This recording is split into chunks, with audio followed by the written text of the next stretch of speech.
എൻ്റെ പേര് സിസിലി. വയനാട് മാനന്തവാടിയിൽ നിന്നും വരുന്നു. ഞാൻ 2023 സെപ്റ്റംബർ 30 ഇവിടെ വന്നത്. ഉടമ്പടി എടുത്ത് 6 കാര്യങ്ങൾ ഉടമ്പടിയിൽ വെച്ചു. അതിൽ ഏറ്റവും വലിയൊരു അത്ഭുതം നടന്നത് എൻ്റെ ഇസ്രായേലിലുള്ള ഒരു സഹോദരിയുടെ ഫ്രണ്ടാണ് ഈ നിൽക്കുന്നത്. ഇവരുടെ ക്യാൻസർ രോഗമാണ് ഞാൻ വീട്ടിൽ തിരിച്ചു ചെന്നപ്പോൾ പൂർണ്ണമായിട്ട് തന്നെ മാറ്റിക്കൊടുത്തത്. അവരുടെ അനുഭവം പറയും. ഒരു വർഷമായിട്ട് ഞാനൊരു ക്യാൻസറിന് ട്രീറ്റ്മെൻറ്റ് എടുത്തുകൊണ്ടിരിക്കും. എൻ്റെ പേര് മോളമ്മ. ഞാൻ കോട്ടയത്തു നിന്നുള്ളതാണ്. എൻ്റെ കൂട്ടുകാരി ഇസ്രയേലിൽ ജോലി ചെയ്യുന്നതാണ്.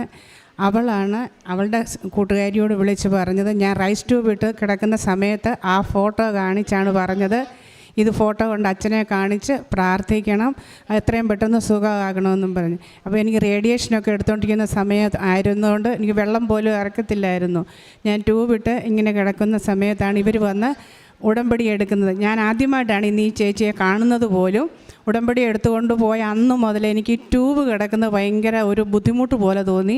ആദ്യത്തെ ദിവസം ബുദ്ധിമുട്ടായിട്ട് ഇങ്ങനെ വിഷമിച്ചിരുന്ന്, രണ്ടാമത്തെ ദിവസം ഞാൻ എൻ്റെ ഹസ്ബൻഡിനോട് പറഞ്ഞു എനിക്ക് ട്യൂബ് കിടക്കുന്ന ഭയങ്കര ഒരു ബുദ്ധിമുട്ട് എന്ന് പറഞ്ഞു. അന്ന് ഡോക്ടറെ അടുത്ത് പോകാൻ ദിവസങ്ങൾ ഇനി ഉണ്ടായിരുന്നു. പക്ഷേ അന്ന് രാത്രി 12 മണിയായപ്പോൾ ഞാൻ ഈ ട്യൂബ് ഞാൻ തന്നെ ഊരി. അത് കഴിഞ്ഞപ്പോൾ എനിക്ക് വേദനയ്ക്ക് കുറവ് വന്നു. ഞാൻ തന്നെ വെള്ളം കുടിക്കാൻ തുടങ്ങി. പക്ഷേ ഇപ്പോഴും എനിക്ക് യാതൊരു കുഴപ്പമില്ല. അത് കഴിഞ്ഞ് ഞാൻ ഡോക്ടറെ പോയി കണ്ടു. അപ്പോൾ എനിക്ക് 2 മാസം കൂടുമ്പോൾ ചെക്കപ്പേ ഉള്ളൂ, ട്രീറ്റ്മെൻ്റ് ഒന്നുമില്ല, മെഡിസിൻ ഇല്ല. എനിക്ക് പൂർണ്ണമായിട്ട് സൗഖ്യം തന്നു. അമ്മ സൗഖ്യം തന്നതായിട്ട് തന്നെയാണ് ഞാൻ വിശ്വസിക്കുന്നത്. ലിംഫോമ ആയിരുന്നു. ഇവിടെയാണ് ആദ്യം ഓപ്പറേഷൻ ചെയ്തത്. അത് പ്രൈമറി ആയിരുന്നു. അത് പ്രൈമറി ആദ്യം കണ്ടില്ല, ഇത് സെക്കൻഡറി ആണ് ഓപ്പറേഷൻ ചെയ്തിരിക്കുന്നത്. പക്ഷേ പിന്നീട് ഒന്നും ഉണ്ടായിട്ടില്ല. അമ്മ എനിക്ക് പൂർണ്ണ സൗഖ്യം തന്നതായിട്ട് ഞാൻ വിശ്വസിക്കുകയാണ്. എൻ്റെ കൂട്ടുകാരി വിളിച്ചു പറഞ്ഞു, ഇന്ന് കൃപാസനത്തിൽ വരും, നിങ്ങൾ രാവിലെ അവിടെ വരണം എന്ന് പറഞ്ഞു. ഞാൻ ഇന്നിവിടെ വന്നപ്പോഴാണ് ആദ്യമായിട്ട് എൻ്റെ ഈ കൂട്ടുകാരിയെ കാണുന്നത് പോലും. മാതാവിന് 1000 കോടി നന്ദി പറയുന്നു. വീണ്ടും എനിക്ക് 3 കാര്യങ്ങളും കൂടെ മാതാവ് ചെയ്തു തന്നു. പക്ഷേ എനിക്ക് ഏറ്റവും വലിയത് വീട്ടിൽ ചെന്നപ്പോൾ ഇവരുടെ അസുഖം കുറഞ്ഞു എന്ന് പറഞ്ഞപ്പോൾ എൻ്റെ കാര്യങ്ങൾ ഇനി നടന്നില്ലെങ്കിലും എനിക്ക് അത്രയേറെ സന്തോഷകരമായിരുന്നു. അത് കഴിഞ്ഞ് മാതാവ് എനിക്ക് 3 കാര്യങ്ങൾ നടത്തി തന്നത്. എൻ്റെ കൂടെ അന്ന് 2 മക്കളും പോന്നിട്ടുണ്ടായിരുന്നു, ഇന്ന് ഒരാളും വന്നിട്ടുണ്ട്. അപ്പോൾ മകൾ സോഫ്റ്റ്വെയർ എഞ്ചിനീയർ ആയിരുന്നു. 2 വർഷം കഴിയുമ്പോൾ കമ്പനി മാറി കയറിയാൽ നല്ല സാലറി കിട്ടുമെന്ന് പറഞ്ഞ് ജോലി റിസൈൻ ചെയ്തായിരുന്നു. അങ്ങനെ 4 കമ്പനികൾ ഇൻ്റർവ്യൂ നടത്തിക്കൊണ്ടിരിക്കുന്ന ആ അവസരത്തിലാണ് ഇവിടെ വന്നത്. 4 ടോപ്പ് കമ്പനികളും ഇൻ്റർവ്യൂവിൽ വിളിച്ച് ഇൻ്റർവ്യൂ 4 കമ്പനികളിൽ നിന്നും പാസ്സായി. അങ്ങനെ ഏറ്റവും നല്ലൊരു കമ്പനിയിൽ ഇപ്പോൾ ജോലി ചെയ്യുന്നു, നല്ല സാലറിയിൽ തന്നെ. അതുപോലെ അവൾക്ക് 25 വയസ്സായി. അപ്പോൾ കഴിഞ്ഞ വർഷം തൊട്ട് ഇങ്ങനെ വിവാഹം ആലോചിക്കുമ്പോൾ പറയും, ഞാൻ ആ വശേ നോക്കൂല, ഞാൻ എന്തായാലും കല്യാണം കഴിക്കില്ല, അതാരും ഓർക്കണ്ട, എനിക്ക് ഇങ്ങനെ തന്നെ ജീവിക്കണം, ഞാൻ ആരെയും ബുദ്ധിമുട്ടിക്കില്ല എന്നൊക്കെ. പക്ഷേ അത് ഞങ്ങൾക്കൊരു വിഷമമായിരുന്നു. പല ആൾക്കാരും ഇങ്ങനെ വന്ന് കല്യാണം ആലോചിക്കുമ്പോൾ അതിനെല്ലാം എതിരായിട്ടായിരുന്നു സംസാരിച്ചു കൊണ്ടിരുന്നത്. അങ്ങനെ ഞങ്ങൾ മിനിങ്ങാന്ന് ഇങ്ങോട്ടുള്ള ബസ് ബുക്ക് ചെയ്ത് ഉടമ്പടി പുതുക്കാനും ഈ സഹോദരിയെ ഇങ്ങോട്ട് വിളിക്കാനും വേണ്ടി ഞാൻ ബസ് ബുക്ക് ചെയ്ത് ഇവരെയും വിളിച്ചപ്പോൾ അന്ന് മോള് ലീവിന് എങ്ങനെയോ 2 ദിവസത്തെ ലീവിന് വന്നിട്ടുണ്ടായിരുന്നു, ഇപ്പോൾ വീട്ടിലുണ്ട്. അങ്ങനെ വിവാഹത്തെപ്പറ്റി സംസാരിച്ചപ്പോൾ പറഞ്ഞു, അമ്മയ്ക്ക് എപ്പോഴും ഇത് തന്നെയുള്ളൂ, എന്നാൽ ഒരു കാര്യം ചെയ്യാം, വരുന്ന വർഷം നമുക്ക് ആലോചിക്കാമെന്ന്. എങ്കിലും അതിനോടൊരു താല്പര്യം വന്നു. അത് ഞാൻ ഉടമ്പടിയിൽ വെച്ചു. അങ്ങനെ ആ കാര്യം എനിക്ക് സാധിച്ചു കിട്ടി. അങ്ങനെ 3 കാര്യങ്ങൾ സാധിച്ചു കിട്ടി. പിന്നെ കുടുംബത്തിലുള്ള എല്ലാവർക്കും തന്നെ ഒരു മാനസാന്തരത്തിലേക്ക് വരാൻ സാധിച്ചു.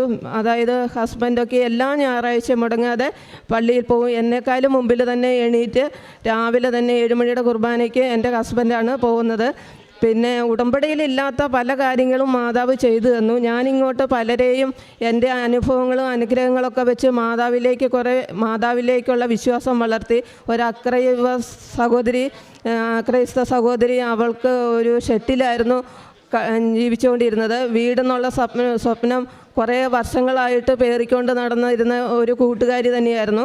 അവളെ ഞാൻ ഈ കൃപാസനത്തിലെ കാര്യം പറഞ്ഞു കൊടുത്തു. അവൾ പ്രാർത്ഥിക്കാൻ തുടങ്ങി. ഇവിടെ വന്ന് ഉടമ്പടി എടുത്ത് 90-ാമത്തെ ദിവസം മനോഹരമായ ഒരു വീട് അവൾക്ക് ലഭിച്ചു. അവൾ നാളെ നാളത്തെ കഴിഞ്ഞ് ഇവിടെ സാക്ഷ്യം പറയാൻ വരും. അതുപോലെ തന്നെ ഈ ഉടമ്പടി തൈലം കൊണ്ട് എൻ്റെ ഹസ്ബൻഡിന് ഒരു 5-8 വർഷമായിട്ട് ഇടയ്ക്കിടയ്ക്ക് കാലിന് വേദനയായിരുന്നു. ഒരു ദിവസം ഞാൻ ഇവിടുന്ന് ചെന്ന് ഒരാഴ്ച കഴിഞ്ഞപ്പോൾ കാലിന് ഭയങ്കര വേദനയായിരുന്നു. അപ്പോൾ ഞാൻ ഒട്ടും മടിച്ചില്ല, മാതാവിൻ്റെ ഉടമ്പടി തൈലം എടുത്തു കൊണ്ടുപോയി തിരുമ്മി കൊടുത്തു. അത് പിറ്റേ ദിവസം അങ്ങനെ വേദന വന്നതായിട്ട് പോലുമില്ല. അതേപോലെ ഹസ്ബൻഡിൻ്റെ ചേട്ടൻ്റെ കൊച്ച് ഒരു 4 വയസ്സായതാണ്. താഴെയുള്ള വീട്ടിൽ നിന്നും അത്ര ഒച്ചയിൽ കാലുവേദനയാണെന്നും പറഞ്ഞ് കരഞ്ഞു. അങ്ങനെ ആ മകനും ഞാൻ ഈ ഉടമ്പടി തൈലം കൊണ്ട് തേച്ചു, കാലുവേദന പോയി. പിന്നെ ഞാനും ഈ ബസ്സിൽ കുറച്ച് ദൂരം യാത്ര ചെയ്യുമ്പോൾ ഛർദ്ദിക്കുമായിരുന്നു. എൻ്റെ മോള് 21 വർഷമായിട്ട് ഒരു 8 കിലോമീറ്റർ യാത്ര ചെയ്താൽ ഭയങ്കര ഛർദ്ദിയായിരുന്നു.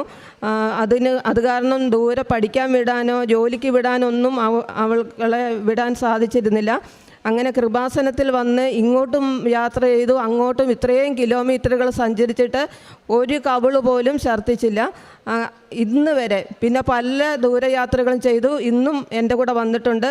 ആ ഛർദ്ദി പൂർണ്ണമായിട്ടും അവൾ നിന്ന് മാറ്റിയെടുത്തു.